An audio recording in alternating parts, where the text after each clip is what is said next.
चलिए दोस्तों, तो आज के इस वीडियो में बात करेंगे कि नेट बैंकिंग का उपयोग करते समय किन किन बातों का ध्यान रखना चाहिए। ठीक है, तो नेट बैंकिंग हम लोग जब भी यूज़ करते हैं तो ब्राउज़र पर डायरेक्ट वेबसाइट का नाम हम लोग टाइप नहीं करते हैं। बहुत सारे लोग ये गलती करते हैं कि बैंक का वेबसाइट का नाम आप उनको पता नहीं होता है, वो सीधा नाम लिख देते हैं और क्लिक कर देते हैं। तब क्या होता है, गूगल क्या करता है, सीधा सर्च रिजल्ट दिखाने लगता है। ज़्यादातर लोग वेबसाइट का नाम नहीं जानते हैं और उसको टाइप नहीं करते, वो सीधे बैंक का नाम एड्रेस बॉक्स में लिख देते हैं और ब्राउज़र क्या करता है, एड्रेस बॉक्स में आप जो भी नाम लिखते हैं उसके सर्च रिजल्ट को दिखाने लगता है। सर्च रिजल्ट जब दिखता है तो आप उसमें से किसी भी ऑप्शन पर क्लिक कर देते हैं। ठीक है, तो हम लोग वो काम नहीं करते। तो यहाँ पर वेबसाइट का नाम हम लोग सीधा टाइप करते हैं। HTTPS लिखा होता है बैंक के वेबसाइट को। जब भी आप टाइप करेंगे, इंटर प्रेस करेंगे, पूरा एड्रेस लिखेंगे। बैंक का एड्रेस कैसे पता चलेगा, वेबसाइट का एड्रेस? तो वो उसके पासबुक में लिखा होता है या ऐड वगैरह जब होता है पेपर और न्यूज़पेपर वगैरह में, तो वहाँ पर लिखा हुआ होता है। तो वेबसाइट के नाम के पहले HTTPS, S का मतलब सिक्योर होता है, hyper text transfer protocol secure. और हम लोग जो जनरल वेबसाइट यूज़ करते हैं उसमें HTTP लिखा होता है, तो आप ध्यान देंगे HTTPS लिखा होना चाहिए। और जब आप वेबसाइट का नाम टाइप नहीं करते हैं तो ब्राउज़र क्या करता है, सर्च रिजल्ट सामने में ला के रख देता है, जो कि उसमें से हो सकता है पहला दूसरा जो लिंक है वो ऐड वाली वेबसाइट होगी, एडवर्टाइज वाली वेबसाइट होगी।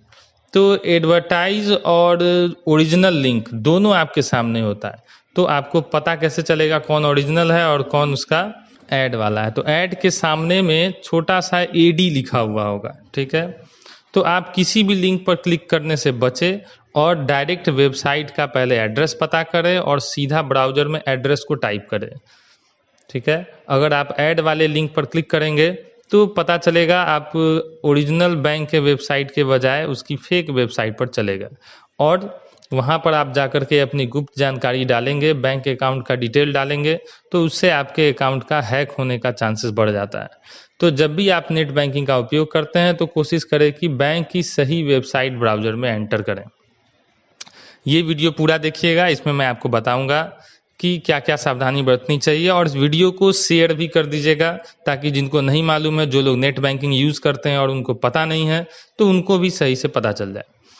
इसके बाद आते हैं, ये देखिए सर्च रिजल्ट हम लोग कैसे देखते हैं। यहाँ पर अगर हम पंजाब नेशनल बैंक का वेबसाइट अगर हम ये लिखते हैं इस तरीके से PNB नेट बैंकिंग, तो पहला लिंक जो है सब में लिखा हुआ है PNB पंजाब नेशनल बैंक, सभी लिंक में लिखा हुआ है। इसमें से ओरिजिनल वेबसाइट कौन सा है कैसे पता चलेगा?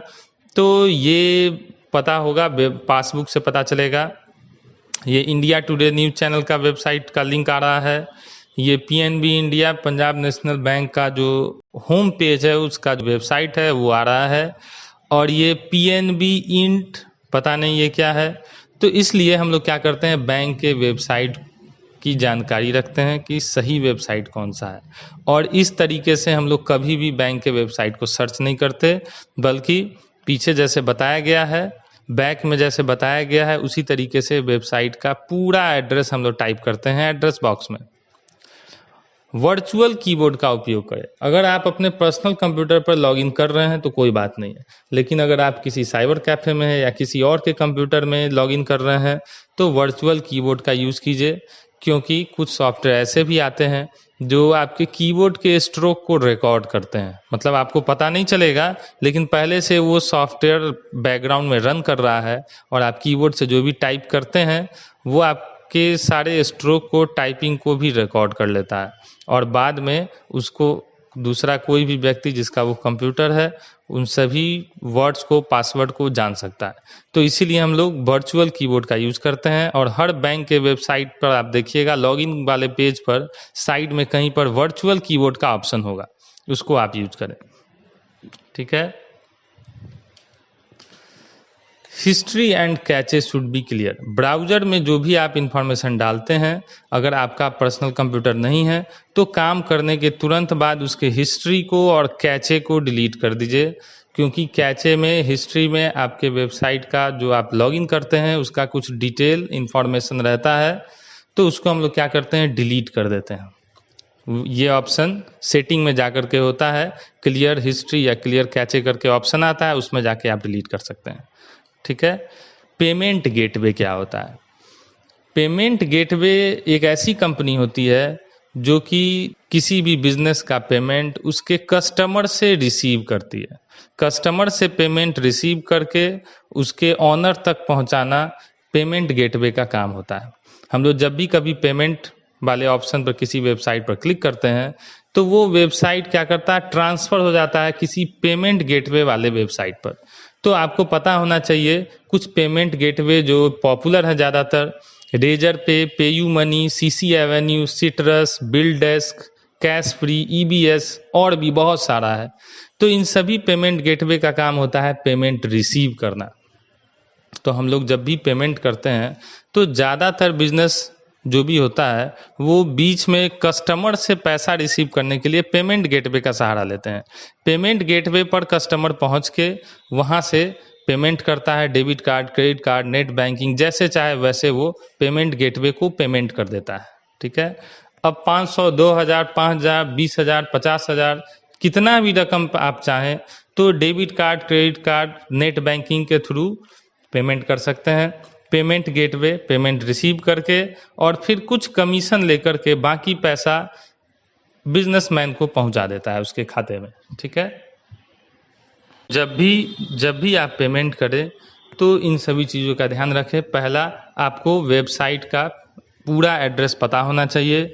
दूसरा, आप पूरा एड्रेस वेबसाइट का टाइप करेंगे, .co हो या .co.in हो या .com हो, पूरा लिखेंगे। ऐसा नहीं कि बस आधा बैंक का नाम लिखेंगे और फिर इंटर प्रेस कर देंगे, ऐसा नहीं करेंगे। ब्राउज़र में पूरा नाम लिखेंगे और कहीं भी वो सिक्योर मतलब HTTPS लिखा होना चाहिए जैसे ही आप इंटर प्रेस करें तो। और ख़ासकर जब आप पेमेंट करने जाते हैं, पेमेंट वाला जो पेज होता है उसमें भी HTTPS लिखा हुआ होना चाहिए। इसके बाद क्या करते हैं हम लोग, पेमेंट करने के बाद सिस्टम अगर लैपटॉप, डेस्कटॉप मेरा नहीं है किसी और का है तो ब्राउज़र का हिस्ट्री, कैचे वगैरह को क्लियर कर देते हैं। ठीक है। हमेशा वेबसाइट के लिंक पर ध्यान देते हैं। ओरिजिनल वेबसाइट के बारे में जानकारी रखते हैं पहले कि सही वेबसाइट कौन सा है, क्योंकि एक वेबसाइट से मिलते जुलते नाम के और भी कई सारे वेबसाइट होते हैं। तो हम लोग को एक एक स्पेलिंग लेटर पर ध्यान रखना है। और वेबसाइट का एड्रेस हमेशा स्मॉल लेटर में होता है, बीच में स्पेस नहीं होता है, सटा हुआ होता है और एक एक लेटर का वैल्यू है।